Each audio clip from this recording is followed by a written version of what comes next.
তাও আমার ছেলের ভবিষ্যৎ করবো বলে দিচ্ছি, কিন্তু হচ্ছে না। আপনি কত সময়? আমি তো এখানে এখানে জন্ম আমার।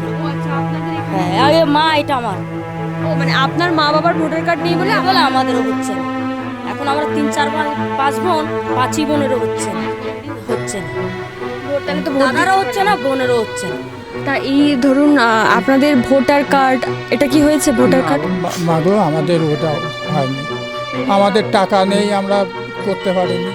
টাকা চেয়েছিল হ্যাঁ, 15-20 হাজার টাকা করছে।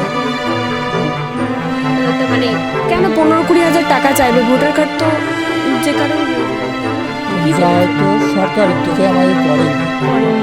কতবার অ্যাপ্লাই করেছেন, কতবার বলেছেন তাদের কাছে ওই 4-5 বার বলা হয়েছে, তা বলে এবার সরকারের দিকে তোমাদের ভোট করবে না। মানে ভোট দিতে তো পারেন না। আধার কার্ড আছে, আধার কার্ড আছে, প্যান কার্ড আছে, আধার কার্ড আছে, প্যান কার্ডও আছে, শুধু ভোটার কার্ডটা করতে দেয়নি, মানে করেনি। করেনি। 15-20 হাজার টাকা চেয়েছে। মানে আপনার বাবা মা এসেছিল বলে আছে। আমি আরো কয়েকজনের সাথে কথা বলছিলাম, তাদের বাবা মা আসেনি বলে তাদের ভোটার কার্ডটা হয়নি। বাবা মা কবে আইছে সেটা আমি জানি না, কাগজে যেটা জানতেছি সেইটি আমি জানি। 65 সালে। এখন তাহলে এখানে আপনারা সমস্ত সরকারি সুযোগ সুবিধা পান? হ্যাঁ, পান।